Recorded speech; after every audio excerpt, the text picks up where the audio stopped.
Hello everyone, good morning. So it's been a while, hindi ako masyadong nakapag-create ng content lately kasi sobrang busy sa school and ayun na, patapos na yung semester.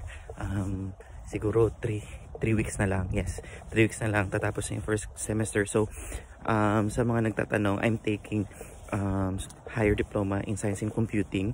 That's level 8. It was a bit intense kasi dito hindi sila yung mga exam madalang lang, homework exam siya, pero at yung mga assessment paper talaga yung gagawin niyo. So yun, may mga hindi siya research, pero yun yung mga questions nila is to lay out all what you've learned in the class.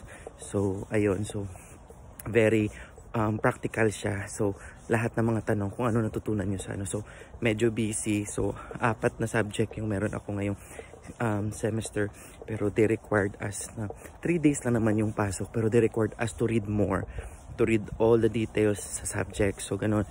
So I have total of 6 class assessments plus 2 exams that would be in January. Yes.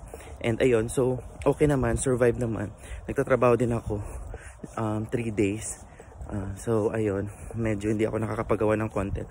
So ayun po, sa mga nagtatanong, just search po yung mga programs or courses. Yung course kasi dito tawag nila programs. So yung sa sinabi kong, palagi ko sinasabi na mag-search ka kay Google na ILEP, yun po yung mga listahan ng mga schools and programs. So pwede ka rin po mag-search doon. Sa mga schools pa lang doon, usually nakalista na lahat ng mga schools doon at kung anong mga programs na nalist nila at kung ano yung level. So search also kung critical skills siya, andun din po sa immigration website. So ayun, ngayon nag-forecast sila na magsusnow daw, pero wala akong nakitang snow. Ang nakita ko lang ay liwanag sa dilim, halakin mo magkiling ang bagong awitin, liwanag. So walang snow ngayon guys, so but that's fine. Nag-drop na yung temperature. Temperature today is around 0, 1 hanggang 5. So ayun, medyo malamig na siya. So eto na siya. Let it go, just tell me more every day.